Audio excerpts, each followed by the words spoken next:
Hola amigos de Human Empire, mi nombre es Arturo Plasencia y en esta dinámica que estamos haciendo en esta ocasión queremos mostrarles un poco nuestra visión de la libertad, ya que cada uno de los integrantes de Human Empire, como seguramente cada uno de nuestros escuchas, tienen una concepción propia que probablemente en muchas cosas coincidamos, en otras no tanto, y en otras tantas sean pequeños matices los que nos separan.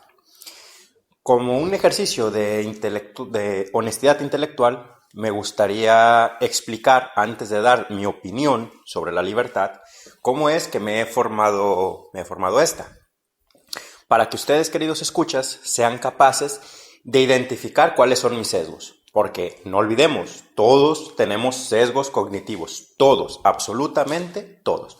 Ya que estos parten desde algo tan básico y primordial como el cómo funciona nuestro cerebro desde el punto de vista meramente biológico. Ya desde ahí nacen estos. Y hago esta precisión porque más adelante lo retomaremos. Bueno, volviendo al asunto, mi concepción de la libertad no se basa en autores, en estudios filosóficos y demás. No porque no haya leído nada de esto, no porque no me parezcan de interés, sino que a mí en lo particular no me interesan en absoluto los autores. No me interesa qué dijo Marx, no me interesa qué dijo Hayek, no me interesa qué dijo tal premio Nobel, no me interesa qué dijo Platón, no me interesa qué dijo Pablo Iglesias, no me interesa qué dice Andrés Manuel López Obrador, no me interesa lo que dice el vecino, no me interesa lo que digas tú y tampoco me interesa lo que digo yo. Parece algo extraño o hasta ridículo, porque a mí lo que realmente me interesa es el mensaje, el argumento. Es decir, yo soy completamente antimarxista, aún así hay cosas dentro de la obra de ese autor que le puedo dar la razón, porque si está bien, punto. Yo puedo escuchar a alguien y ver que está totalmente equivocado, que 99.99% de lo que dice es basura, pero si el punto 001 es correcto, pues me quedo con el punto 001. Y ya, es decir, yo no apelo a la falacia de la autoridad ni a la falacia del ad hominem. Es decir, a mí que un premio Nobel diga X o Y, me trae sin cuidado. Lo que me importa es eso que dijo. Es decir, ¿eso es correcto o incorrecto? Y otro gran sesgo, por así decirlo, otra gran tara de mi formación es que yo tuve una formación ingenieril. Y mucho de la ingeniería, la parte que a mí más me interesó, es el control y el tema de inteligencia artificial.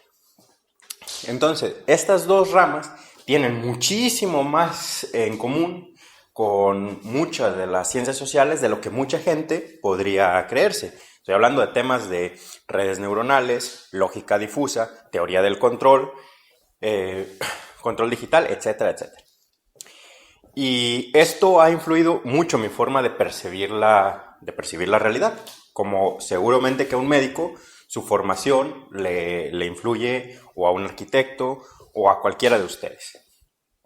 Dejando esto claro, creo que puedo partir a explicar mi visión. Bien, yo soy un defensor de lo que se conoce como libertad negativa. Es decir, olvídense del concepto de negativo como malo y positivo como bueno. Negativo, libertad negativa o derecho negativo, es que yo te diga, tú tienes derecho al agua. En su forma negativa, lo que te estoy diciendo es, tú tienes derecho a beber agua, tú tienes derecho a usar agua. Si te lo digo en tu forma positiva, es, tú tienes derecho a que alguien saque el agua, en que alguien purifique el agua y en que alguien la transporte a tu casa y que alguien pague por todo eso. Para alguien que defiende el derecho positivo, esto le parece que tiene que ser así, que es un derecho humano el acceso a no sé qué. Para alguien del derecho negativo te va a decir, no, tú tienes derecho al agua, sí. Lo que no tienes derecho es a que yo te pague tu agua. Pero he de aclarar que la libertad negativa no me es suficiente. Por múltiples cuestiones. Una, desde el punto de vista meramente biológico, no somos lo plenamente racionales que nuestra parte racional se cree. Es decir, el ser humano es un producto de un proceso evolutivo de eones que inició con las primeras formas de vida. Entonces, la toma de decisiones aparece en especies muy anteriores al ser humano, o sea, aparece millones y millones de años anteriores. Y el cerebro es un producto también de la evolución que lo que ha ido haciendo es mejorando. Es decir, el cerebro humano es una versión superior al cerebro animal, al cerebro de los mamíferos, digamos, de los otros mamíferos. Y ese cerebro de los mamíferos es una versión superior al cerebro de un reptil, que a su vez es una versión superior al cerebro de un pez, que a su vez es una versión superior al primer sistema nervioso. Y a su vez, esto pues es superior a la forma de procesar los estímulos externos y reaccionar de las plantas. Y así podríamos ir hasta llegar a la materia inerte. Por tanto, no es que nuestra razón hubiese borrado todo lo anterior, que el ser humano sea algo distinto a la naturaleza. El ser humano es un animal como cualquier otro, tan natural como el resto. La diferencia es que tenemos un potencial para procesar la información, para generar planificación, para modificar nuestro entorno gracias a eso, gracias a nuestra potencia mental, que nos permite diferenciarnos ampliamente del resto de los animales. Es decir, la razón es algo extra que nos hace una forma de vida superior, aunque a los animalistas no les guste, de aquellos animales que simplemente actúan por instinto. Es decir, una leona puede ser la cosa más tierna defendiendo una cría de jabalí indefensa, como se puede comer a las crías, a los pequeños leones de otras, y si tiene hambre inclusive a los suyos. Entonces, nosotros somos el único animal que es capaz de pensar en el bien y en el mal y actuar en consecuencia. Con todo esto, quiero decir que la libertad negativa no me basta porque yo no puedo llamarle libertad a actuar por mero instinto, porque entonces estaría siendo presa de cualquier estímulo externo y yo perdería el control sobre mis acciones. Es decir, si tengo ganas de comer, comería lo primero que me encuentre ahí, como muchos animales con hambre lo hacen, como podría ser mis propias crías, como podría ser basura, o como podría caer en casos de coprofilia como perros y otros animales. Entonces, eso definitivamente no es libertad. Y a ese mismo estímulo de hambre, pues frío, calor, miedo, impulso de reproducción sería lo mismo. Y no me voy a poner a replicar las acciones o los comportamientos de la naturaleza en un mundo pues de libertad, porque entonces sería esclavo de. Entonces ahí tenemos la primera y más básica barrera para mí, porque aún no estamos interactuando con nadie más. Es decir, hay una barrera a mi libertad desde mi misma formación como ser humano, desde lo que me hace ser humano.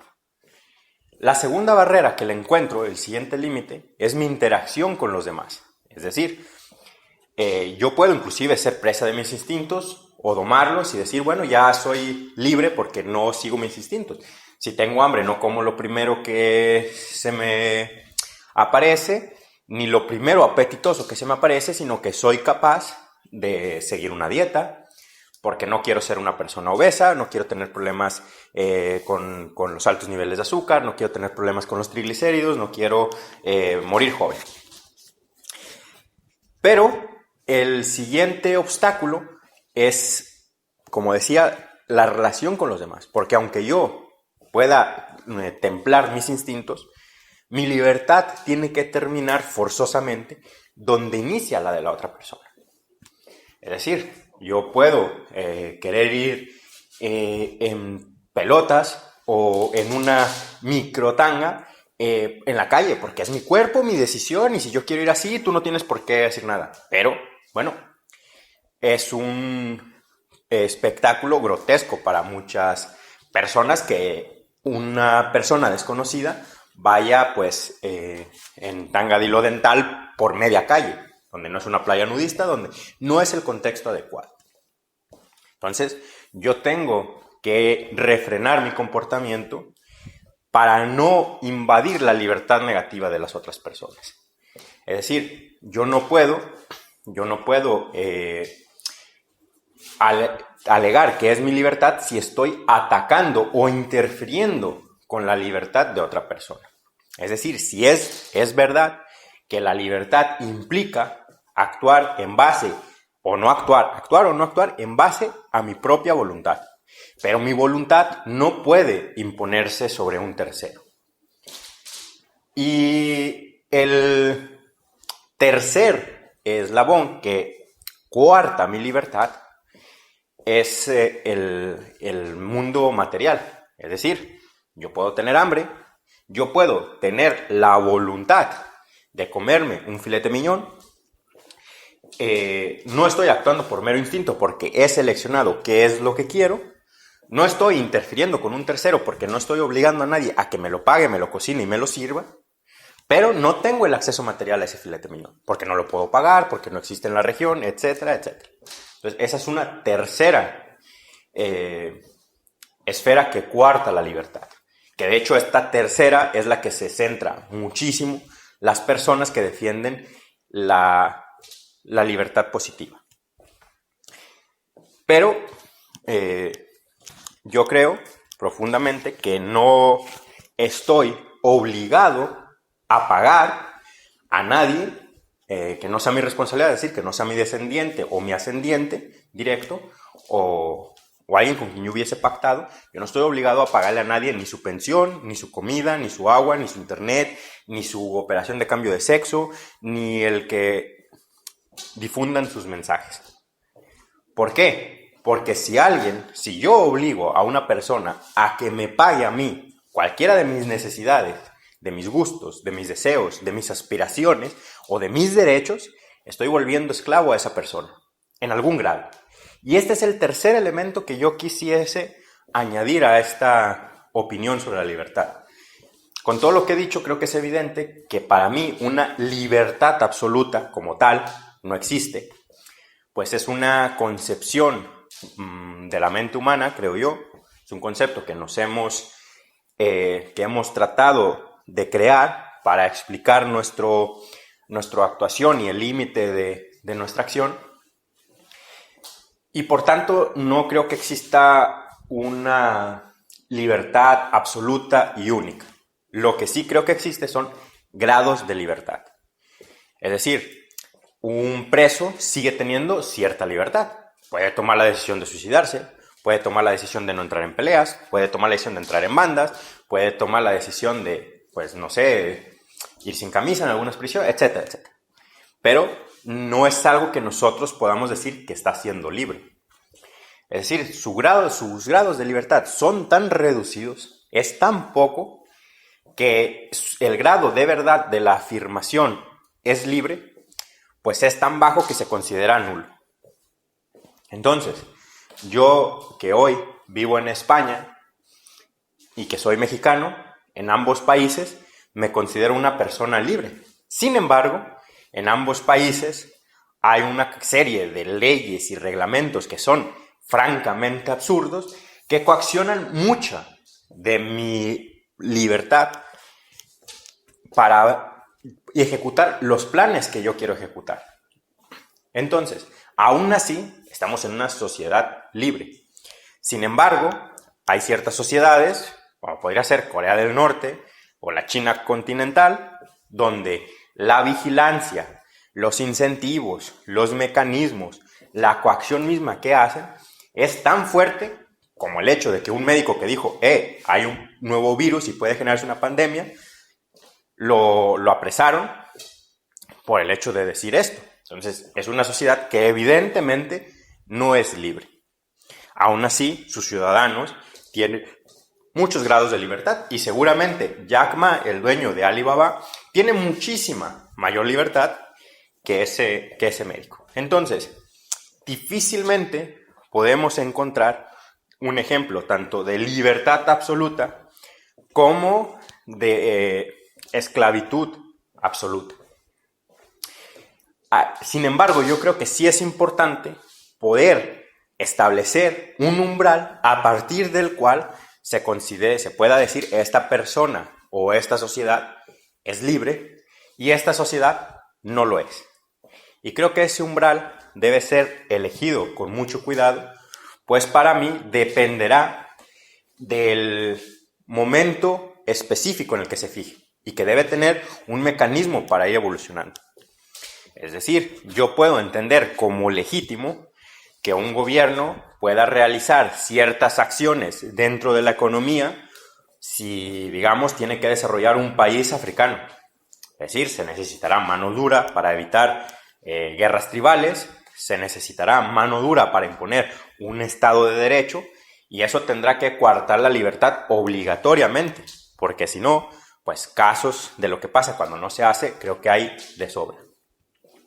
Sin embargo, una vez que eso se hace, se tendrá que tener también una cierta coacción pues para atraer inversión extranjera, para que esa sociedad pueda empezar a producir, para que se genere también un mercado interno y que empiecen a desarrollar pues sus medios técnicos y a la vez pues los intercambios y empiecen a aumentar el nivel, por así decir, de su sociedad, de sus conocimientos, empiecen a acumular conocimientos, capital humano, capital económico, máquinas, herramientas, etc. Pero ese umbral, digamos, esa coacción, no se puede permitir mantenerse al infinito. Es decir, existe para cumplir un determinado fin. Una vez que ese fin se ha alcanzado, la coacción debe aligerarse. Para mí, aunque estoy de acuerdo con muchas personas que dicen que el ser humano debe poner su comportamiento en restricción en base a ciertas instituciones, a ciertas normas. Yo estoy muy de acuerdo con esa línea, pero es verdad que creo que esas instituciones y esas normas deben estar constantemente adaptándose al contexto y a la sociedad en la que se aplican. Así, no es lo mismo una sociedad educada, respetuosa entre sí, que una sociedad donde pues se estén matando porque no creas en el mismo Dios que ellos, te estén apedreando por ser homosexual o te estén colgando o por beber alcohol, etcétera, etcétera. O sea, no es lo mismo las instituciones que se necesitan, la fortaleza de las instituciones y de las normas que se necesitan en una sociedad que en la otra. Y por último, otra de las cosas que creo que es importante recalcar es que estas instituciones y normas no tienen por qué estar en manos de un grupo que tenga el monopolio de la violencia. Es decir, no tienen por qué sí o sí estar en manos del Estado. Y creo que con esto terminaría mi exposición de lo que es la libertad desde mi concepción.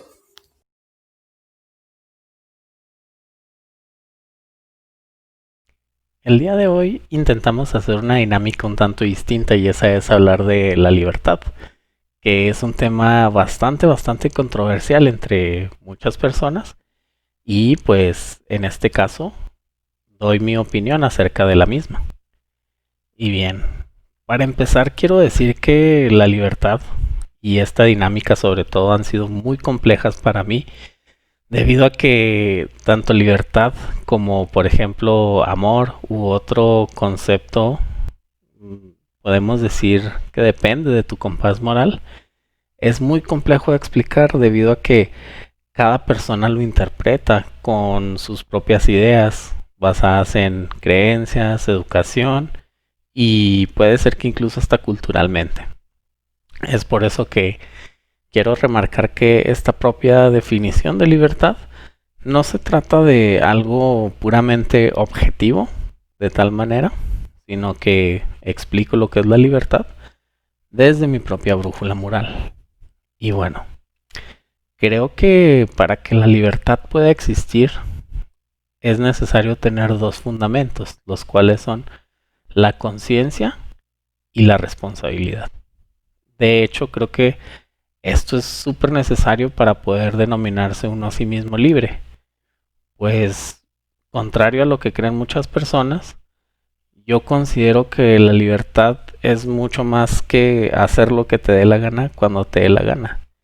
Incluso si la libertad es reducida a esa, entre comillas, voluntad, quiero pensar que esa persona que piensa eso simplemente es un esclavo de sus propios deseos. Entonces, el planteamiento que yo hago es que para que una persona pueda llamarse libre, es que entiende que hay ciertas limitantes, tanto internas como externas, que se debe poner precisamente para no violentar la libertad de otros. Esto es algo que considero muy importante. Y por tanto también admite que sus actos y sus decisiones tienen consecuencias y que es por eso que es consciente de sus actos, es consciente de sus repercusiones, y en caso de no ser consciente y causar un daño, considero que esta persona libre es capaz de precisamente intentar reparar esos daños.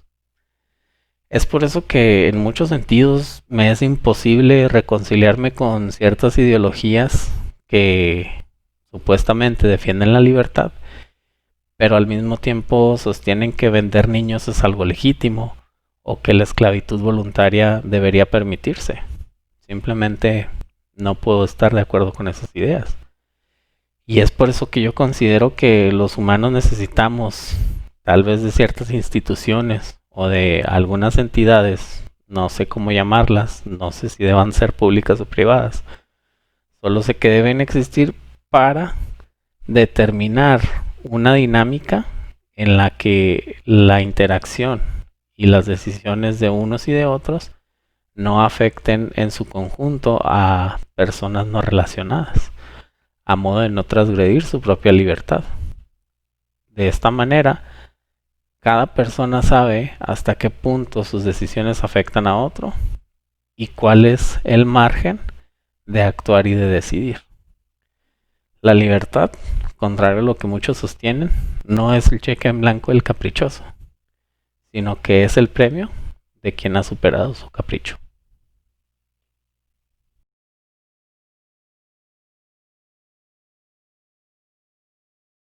Muy buenas, queridos amigos de Human Empire, yo soy Eduardo Ramírez y me toca a mí hablaros sobre el concepto de libertad y cómo lo veo yo. Y debo comenzar reconociendo algo, un hecho atípico dentro de lo que pudiera ser una formación académica normal, y es que yo empecé a formar mi visión sobre la libertad no a raíz, no siguiendo un programa de estudio, el programa de estudios convencional. O sea, obviamente, yo tuve que pasar todos los cursos que se requieren, pero estando en primero de carrera me llegaron varios textos de Isaiah Berlin que sentaron, o por lo menos me ayudaron, a analizar el pensamiento de la libertad desde los propios ojos y desde las propias visiones de Berlin, pero irónicamente, según me fui formando, fui descubriendo que la visión de Isaiah Berlin no me resultaba suficiente, y en ese camino de redescubrimiento pude, o por lo menos creo que pude, alumbrar gran parte de lo que significa la verdadera naturaleza gracias a la obra de Kant, pero en la misma vi taras que con el tiempo quien terminó de responder a esas preguntas que yo me planteé fue John Locke, quien consiguió responderlas. Y si os fijáis, es lo opuesto al desarrollo cronológico. Por cronología, quien primero escribió su obra fue Locke, luego Kant y luego Berlin. En cualquier caso, como los tres se entremezclan dentro de lo que yo considero que es la libertad, vamos a seguir el orden que os he descrito. Y Isaiah Berlin considera que la libertad tiene dos dimensiones, la dimensión de la libertad negativa y de la libertad positiva. La dimensión de la libertad negativa es la que defienden básicamente los libertarios, y es que libertad es ausencia de coacción y de coerción con un único límite, y es respetar los derechos de los terceros. Y se acabó, o sea, no hay que añadirle nada más.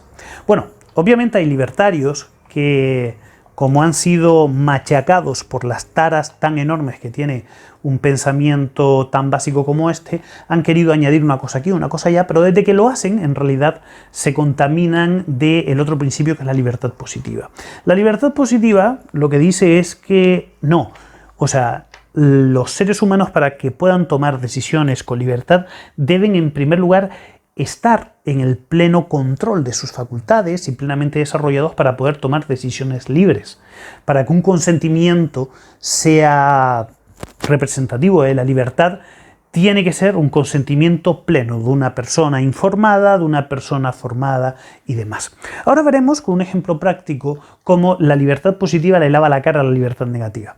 El primer aspecto, el primer ejemplo que os quería poner es el de un niño. ¿Vosotros creéis que un niño de 3 años debería de tener libertad contractual para firmar un documento por el que se comprometa con un adulto a que todos los rendimientos del trabajo futuro que vaya a obtener no repercutan en sí mismo, sino que vayan a ese adulto?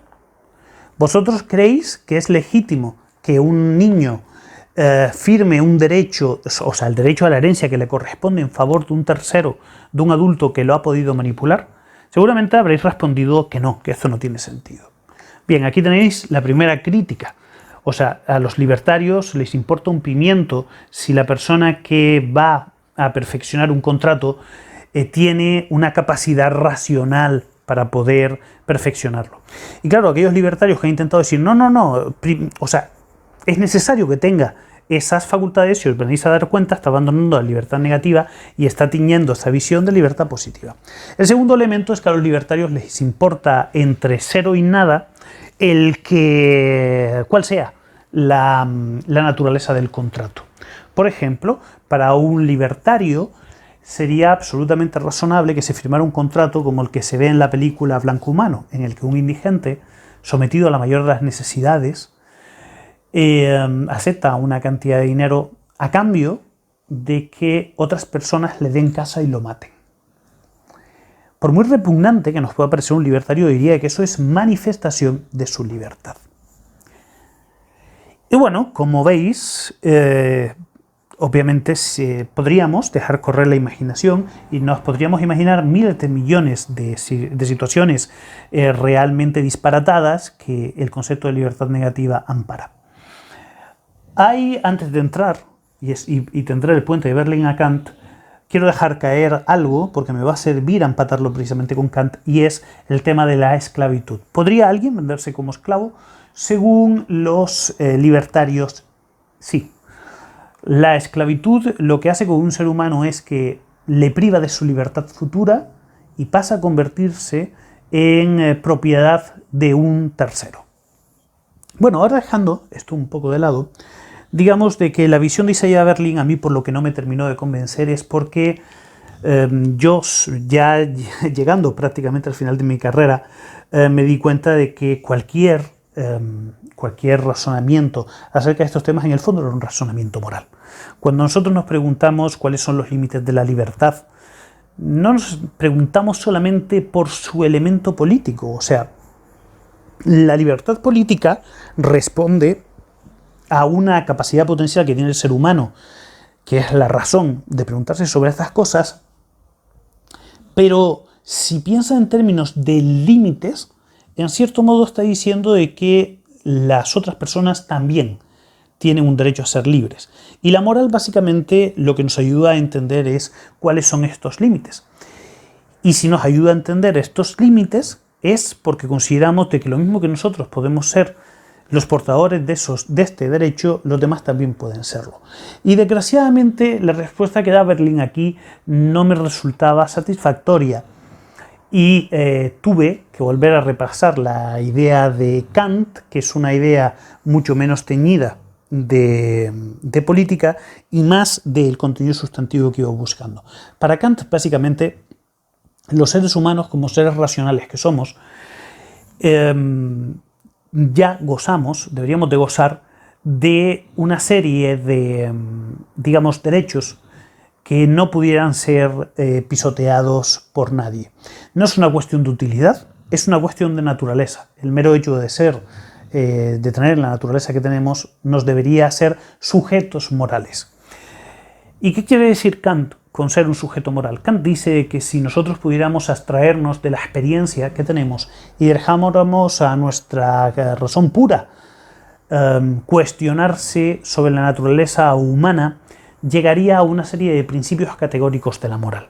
Y esos principios categóricos de la moral se pueden dividir en 3, pero nosotros nos vamos a centrar solamente en 2 y en particular en uno de estos 2. El primero de ellos, que no nos vamos a centrar mucho en él, es que el primer imperativo de la moral es que nuestra forma de actuar debe ser tal que podamos desear que todos en la misma situación actuemos igual.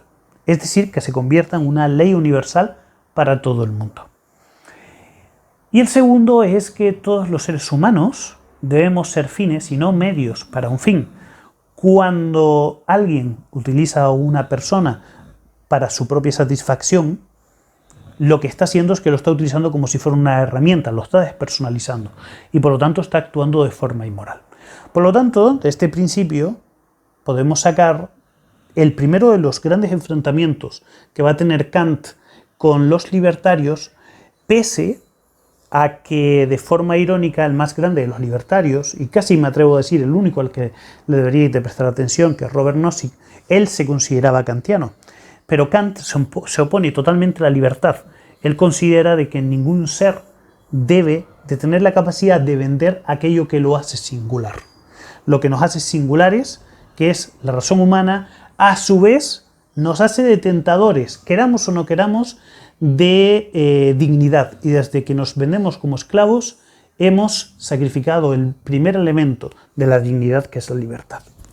Y claro, aquí en la idea de Kant totalizadora de que de ninguna manera esos derechos deben de ser violados, es donde yo vine a encontrar que no me satisfacía en nada su pensamiento.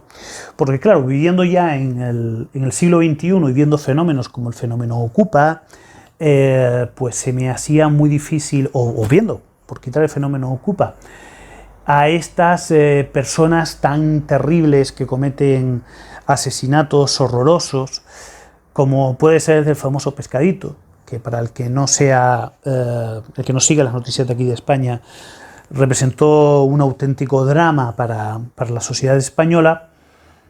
Pues decirme a mí de que esas personas que los ocupan violando propiedades, o sea, donde viven las personas que van a tener que pasar al legítimo propietario a vivir en la calle porque a un grupo de personas que les ha gustado hacer de su vida un auténtico disparate se meten en su propiedad y se la quitan, o a aquella persona que le ha quitado la vida a un niño inocente se les debe de respetar, me parece que es una tomadura de pelo. Obviamente Kant estaba diciendo voy a intentar abstraer el pensamiento más allá de la experiencia, pero resulta que el ser humano es un ser que no vive simple y llanamente en las formas puras, vive en una realidad también concreta.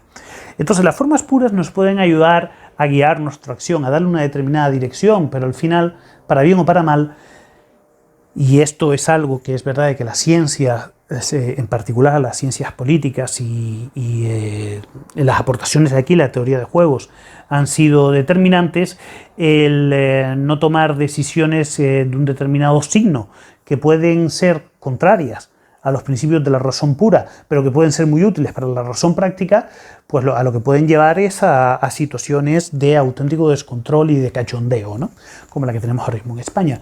Y es aquí donde un autor tan pragmático como John Locke de alguna manera ha conseguido venir a cerrar ese círculo sobre la noción de la libertad, porque John Locke da respuesta a estas cosas. Lo primero que dice Locke es que las personas son libres, a diferencia de los animales, porque tenemos la capacidad de preguntarnos qué es la libertad.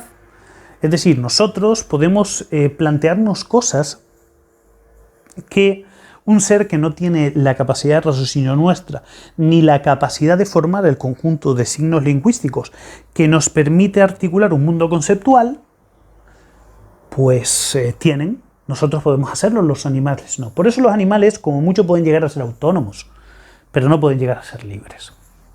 Y por lo tanto, un ser humano, mientras que respete la naturaleza racional, tanto la suya como la ajena, debe ser detentador de 3 derechos fundamentales e inalienables. Inalienables quiere decir que de ningún modo puede desprenderse de ellos sin perder su naturaleza por el camino.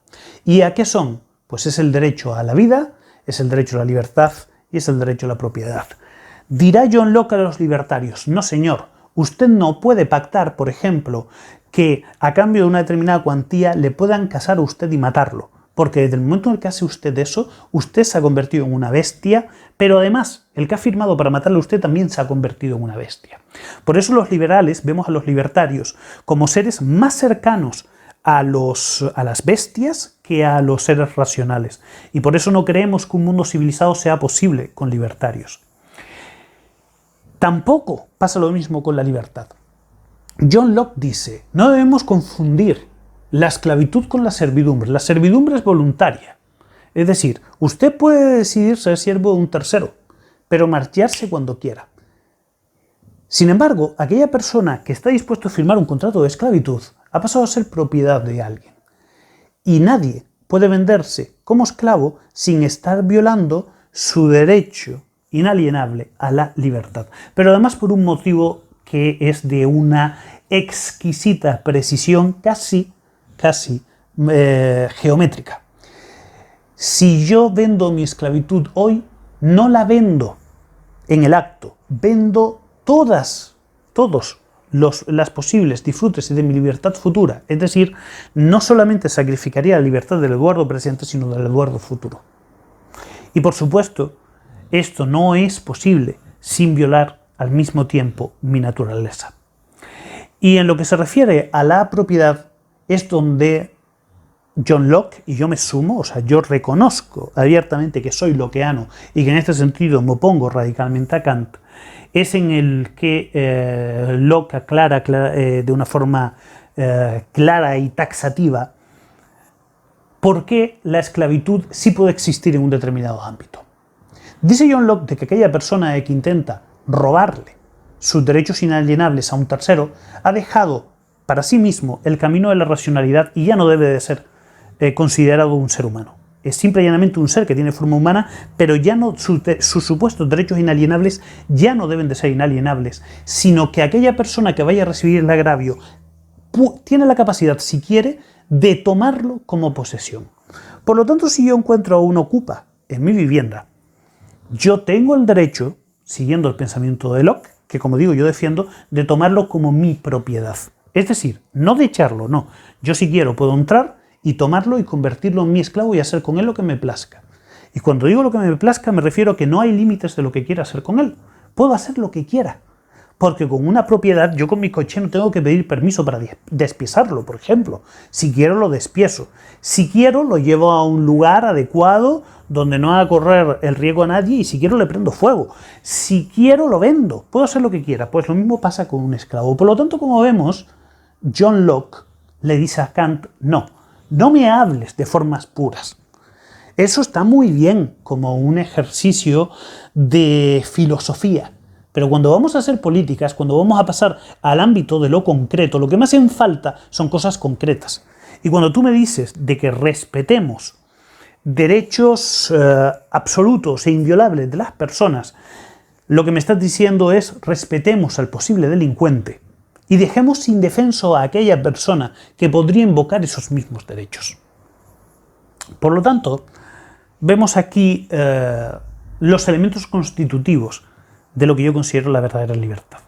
La verdadera libertad va unida efectivamente a la naturaleza humana. Los seres humanos somos, para bien o para mal, como decía Jean Paul Sartre, estamos condenados a ser libres.